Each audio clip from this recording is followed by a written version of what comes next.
Welcome to the Weekly Governance Voice. This is a show that is brought to you courtesy of the Institute of Certified Secretaries and powered by Bafunde. The show brings together governance experts and leaders of industry to discuss various matters on various sectors.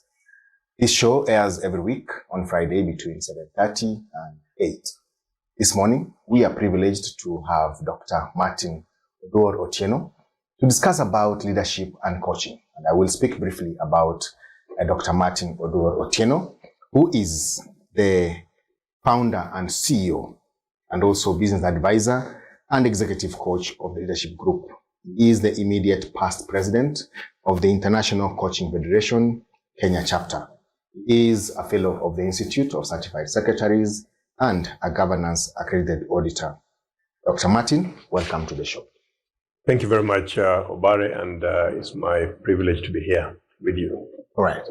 So I'll begin off talking about something that is very common called sustainability of businesses in relation to leadership. How would you relate these two items? So thanks, Obare. It's, sustainability and leadership are essentially one and the same thing, actually, because when business leaders set up the organizations, if you look at the simple meaning of sustainability, it's almost like being there forever and ever. And business has set up there for the longer term. It's interesting we're having this conversation this morning because I've just come back from right now from the launch of the sustainability report for East African Breweries Limited, which talks to the activities that the organization is taking in the areas of social, environmental, and governance, aspects of sustainability. And therefore, when I look at business sustainability and leadership,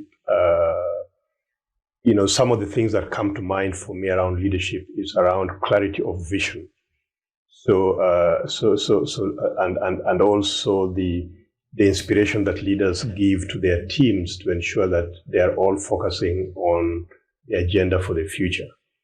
And so with sustainability coming in there and the importance of ensuring that businesses are there for the longer term, you can therefore see the connection between leadership and sustainability, that everything that leaders are doing as they set their vision, as they determine what their goals are, as they determine the initiatives they're getting involved in, the kind of people that they employ, the kind of communities that they operate in, and the policies that help run those businesses, that they always have that future in mind, and therefore sustainability is a big agenda. In more recent times, when sustainability has come in over the last 2 decades or so to really encapsulate everything else, and through the SDGs, for example, which talk much broader to specific areas of sustainability, and therefore I see that leadership is involved in each of these components.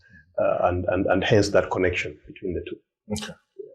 So this morning we are trying to focus on leadership and coaching.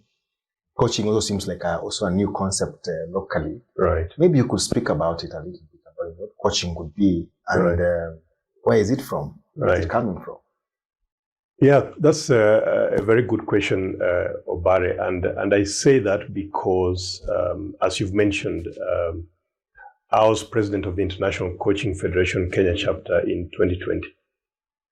And coaching is very young in our part of the world, but coaching is a well-established intervention in leadership in the West, in the more developed countries, because it has been found that leaders operate in a very challenging environment usually, and leaders don't normally have resources that they can converse freely with in a safe space, which is not judgmental. A place where leaders can come and just explore those things which are really, really important for them. And so over the last decade or so, we've seen Africa really picking up in the space of coaching, and we've got a number of chapters of ICF. ICF is the largest global body of coaches with more than 40,000-50,000 coaches across the world, professional coaches, that is. the ICF defines coaching as, partnering in a thought-provoking and creative process that inspires leaders then to achieve their potential, their greatest potential. I'm paraphrasing what the definition is. Mm-hmm. But if you look at that definition of coaching, there are a number of important things there. One is partnership. That the coach does not take a higher ground than the client. What we used to call the coachee, but these days we call the client, sorry. That there's a partnership here, almost of equals, where through the tools of coaching, the client is able to gets inspired to come up with solutions that help them resolve the issues. It also talks about thought-provoking, because coaching is not giving you the solution, it's enabling you to think for yourself. And through that thought process, where the coach asks specific questions, and as you reflect and as you think through that, the creativity, which is the other part of that definition, comes in. The thought-provoking and creative process. So the creativity comes in from the client, from yourselves. Because in coaching, we believe that the client is resourceful, the client is whole, the client is creative, and therefore the client has got the solutions, right? Therefore, coaches don't come in to tell you what to do. They come in to facilitate a process through which you yourself determine what you need to do. And then they support you through that process, so that there's an accountability mechanism built in there to ensure that what you say you're going to do, you actually do. And so if you look at coaching in the context of leadership, it is providing leaders with that much needed intervention or tool here for themselves and for the people who they work with, either those who report to them or even those who they report to, and the wider organization. And it has been shown through research over the years that coaching has actually resulted in real growth or positive results at individual and organizational level. And that's why, for me, over the last many years that I've been involved with coaching now, I see it as a tool that every leader must have. Every leader needs a coach, and every leader needs to use coaching approaches as they carry out their leadership activities. Right. You bring in very strong points around partnership, thought-provoking. Right. So how do you differentiate then that coaching with mentorship? Right. Yeah. Again, another very good question, Obare, because we hear the two terms. I liked referring to them as close cousins, coaching and mentorship. Because whereas coaching works on the basis of the client having all the answers with them, mentorship on the other side works on the basis that the coach has got all the answers. The mentor has got all the answers. Therefore, the mentor typically is somebody with experience, somebody who has walked that path before, somebody who can share their knowledge and experience, somebody who can handhold. For example, in a working environment, you bring in a new graduate, for example, or you promote somebody from one level to another. There's somebody who has been there before. And that person can take up this newly promoted leader and sort of say, let me walk this journey with you. If you've got any questions, come and ask me. I will support you, I will help you, etc., etc. Whereas if you went to the coach with the same issues, the coach would actually help you to answer those questions for yourself by asking you some thought-provoking questions that will enable you to begin to think and reflect personal accomplishments. So we normally say that a coach has got some great questions for you, while a mentor has got some great answers for you. Right? All right. Yeah. Okay. Right. So then you want to now relate that to, let's talk about, let's say, great leaders and coaching. You implied, you have to do some thought provocation, try to get the answers from them. So the question would be then, how would you, what are these components of coaching that will make somebody a great leader, if at all? Right. So again, just to, without going into complete details around coaching, but some of the fundamental things around coaching is that, you've got to build that rapport initially and the level of trust between you and the person that you're coaching. Because you want to create a space here where they feel safe to express themselves, to explore the issues that are of greatest importance to them. And that comes with trust, that comes with creating a good understanding between yourself. And therefore, one of the really first steps in a coaching engagement is what we call a chemistry meeting, where the coach and the client meet, they get together, and they basically explore, they get to know one another, they get to know what the issues could be. The coach explains what coaching is all about, how it is different from mentorship. They go through a contracting process, say, this is what you will do, this is what I will do, this is how we shall meet, this is the frequency of meeting, this is the duration of the meeting. They also, of course, talk about fees in that environment.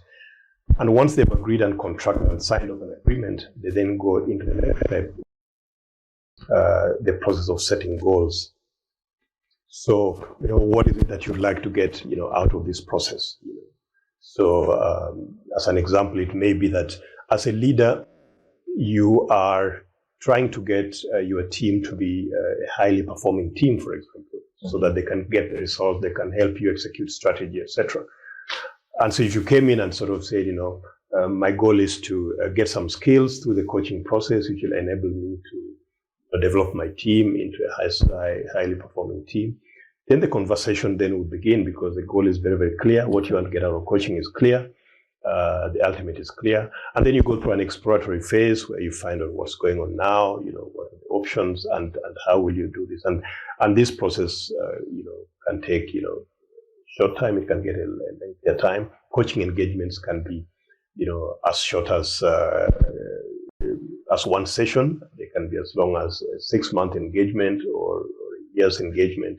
It all depends on what one wants to achieve and what the number of goals that one wants to achieve. But there's a whole process around it.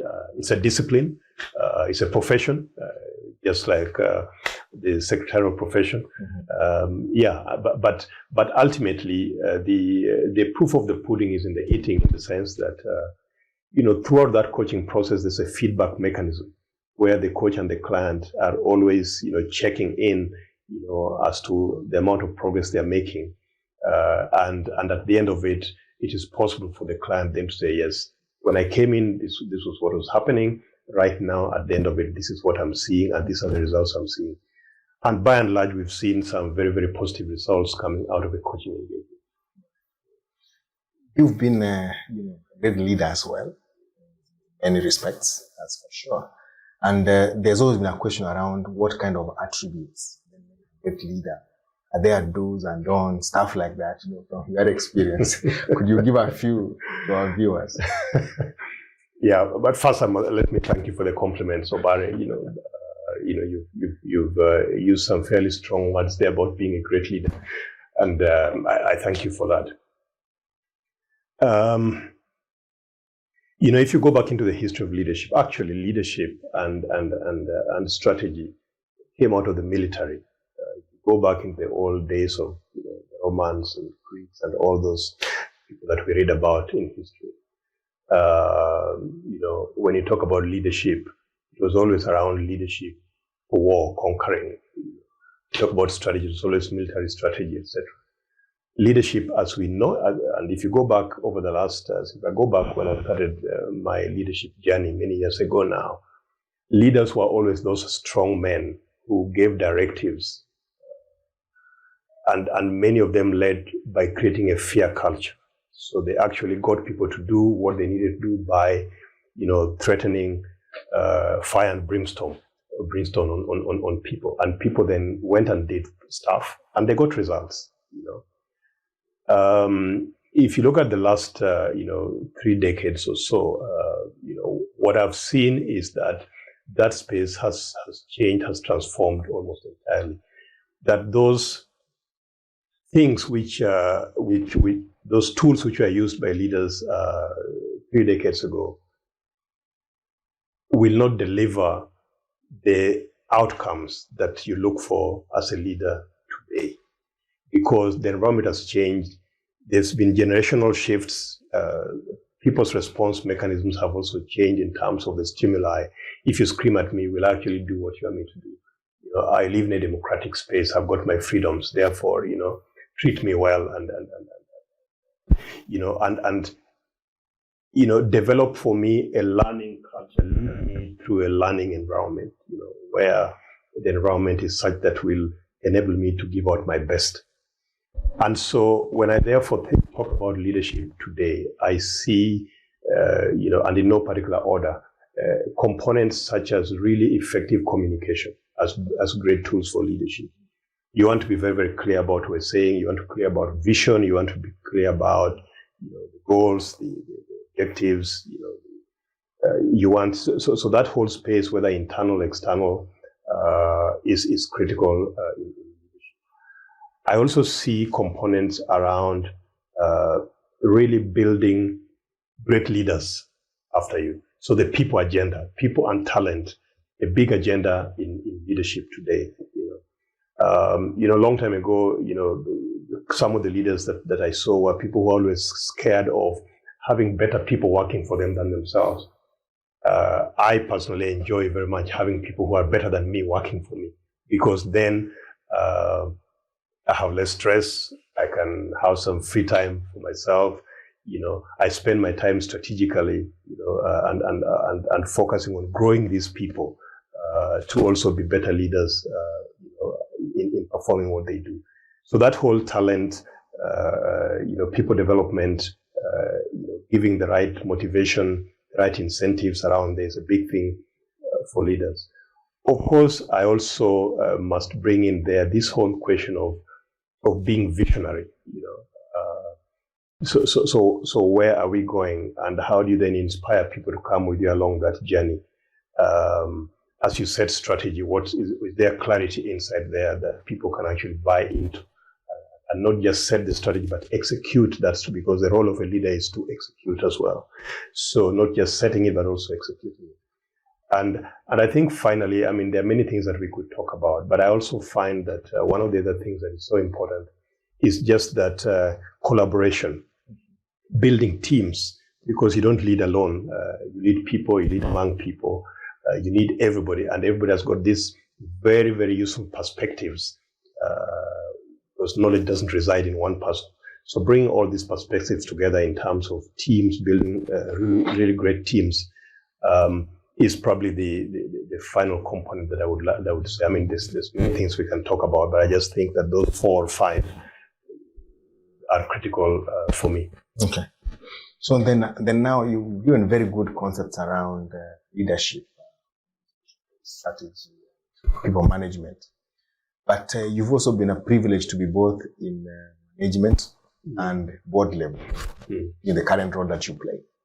So then the question goes that how do you apportion these responsibilities to ensure that the whole of this sustainability, the whole of the vision is achieved between management, between the board, and sometimes when there's failure, how do you then start saying, is it a responsibility of management, is it the board? How would you generally speak to those two organs in corporate world? Right. So what I'm hearing you asking, Obare, is the role of the board vis-a-vis the role of management in leadership, and in delivery of vision and so on. And of course, as you know, given that you are the CEO of the Governance Institute, Obare, the boards, in a simplistic way, provide oversight, as we know. They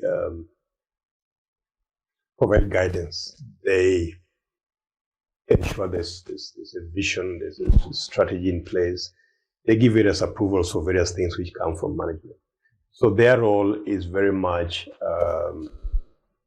at that higher level of, if you wish, setting the direction and ensuring that that is right, and also then monitoring to ensure that things are being done in compliance with that direction that has been set, that the organization can therefore achieve the vision over a period of time, right? And because of that, of necessity, the board members don't spend as much time as management in the organization. From a governance perspective, many boards meet on a quarterly basis. They've got committees which meet in between. But even if you just took that principle that boards meet on a quarterly basis, which is, I think, broadly best practice. There may be some who meet much more frequently, but if we use that as a standard, it means therefore that their role therefore can only be that oversight role. The management on the other side, as we know, is in that organization on a day-to-day basis. This is what they breathe, this is what they eat, this is what they drink. They're there and they're employed to do that. The board employs the CEO, right, who then runs the organization with the rest of the team. And so in terms of clarity, therefore, you could say that that one executes and one kind of sets the direction. What has muddied the waters in particular, I mean, if I go back to the late 90s and early 2000s, with the collapse of organizations like Enron in the US at that time, and the coming into being of the Sarbanes-Oxley Act in the US, which actually, as a result of all that happened, said that boards must know what is happening in the organization. This created massive confusion because the board then said, if we can go to jail because we didn't know what happened here, then we must know everything. Therefore, we must be there every day. And this has been a major point of conflict between boards and management over the last 20 years or so. Because how can you know everything when you're not here every day? Where is that balance of information that will enable you to perform your role and not be kept in the dark while not actually being one of the analogies that I use is the concept of being in the kitchen and being in the dining room. And it may be, I may be crucified for this, but my position is that the board should not be in the kitchen cooking with management. Let the board agree the menu, right? And then be at the dining table and wait for this food to come. They've got the menu. Once in a while, they can open the kitchen door and pop in just to make sure that the food is not getting too late, right? But let them be at the dining table. Let management cook and bring that food. There's controls around this whole process. If the food doesn't come, of course, the board must, raise the red flag. This is the time to call the CEO to account. If the food is not well cooked, the board must raise that red flag, etc., etc. But this will give them, this will reduce the amount of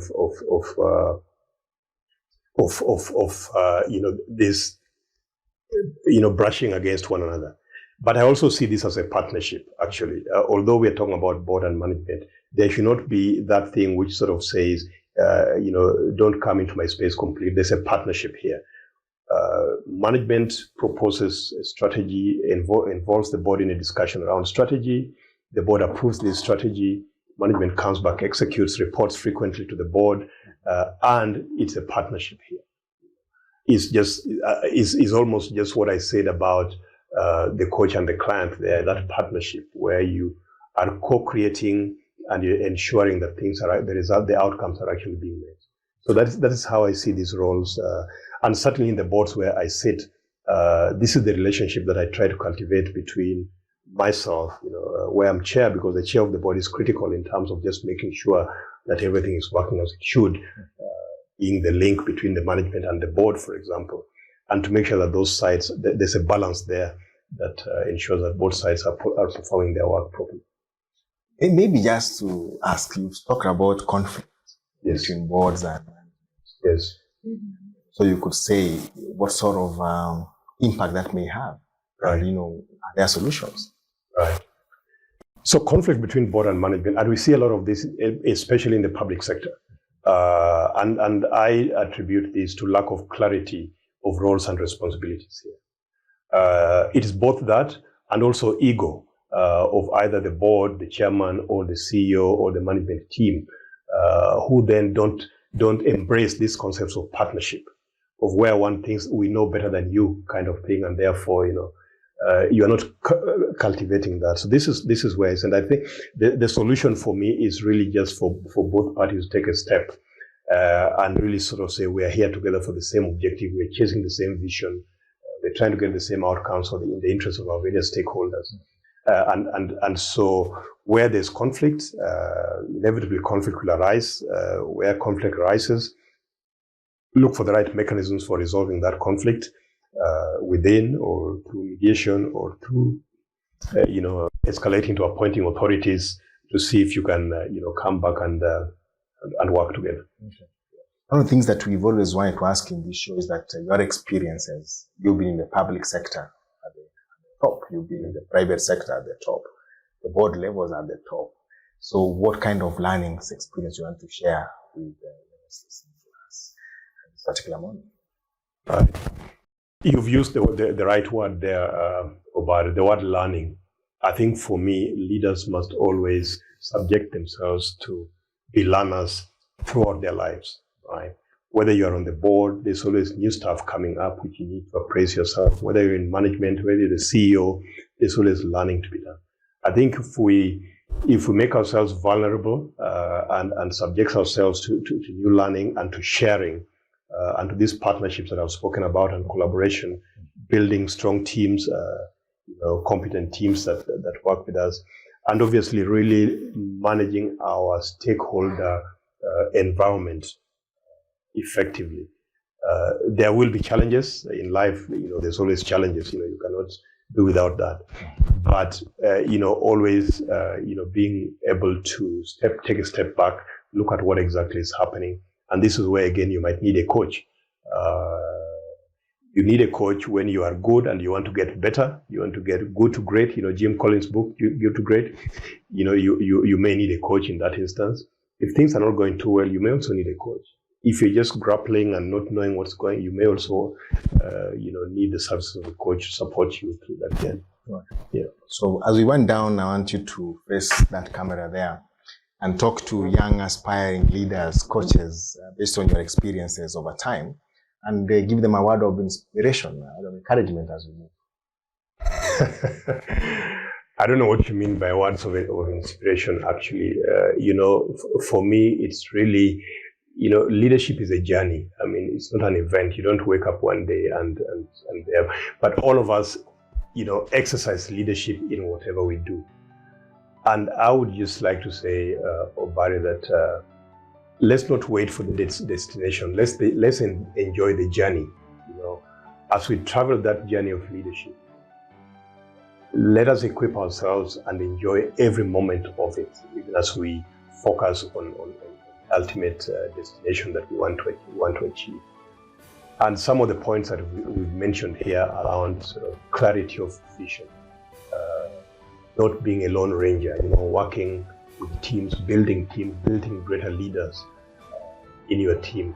Those are some of the things that are really important for me. I think this whole people agenda is quite important, and there are many elements around this people agenda, as I've said earlier, being able to nurture the different perspectives that come. And in this day and age, things like diversity, equity, and inclusion are also big concepts for leadership that I really think will help leaders in a very, very positive way embrace the different perspectives that we've spoken about here.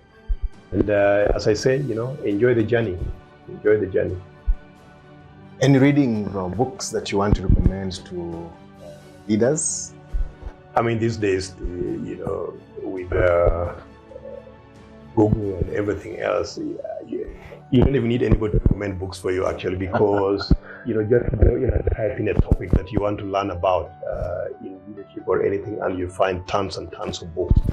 I mean, I mentioned the seminal book of Collins on Good to Great, which continues to inspire people, and there are other books by the same author. Their book in the space of boards, boards that lead, those kind of books. In the space of leadership, there's just tons and tons of stuff, and I would just like, invite people just to go in and Amazon or something and just type, the word. I mean, it may be that you're just looking for different components of leadership, and in coaching, I mean, there's just tons and tons of coaching. If you wanted to go into the space of coaching, just go into the ICF website, ICF, coachfederation.com, and again, you'll find lots and lots of great resources in the space of coaching. FCS Dr. Martin Oduor-Otieno, founder and CEO, Leadership Group, immediate past president, International Coaching Federation, currently the chair of EABL, a fellow of the Institute, and a governance auditor. Thank you very, very much for the inspiration this morning. We truly appreciate what you've done for us. Until next week, this is the Weekly Governance Voice. I'm your host, Obare Nyaega.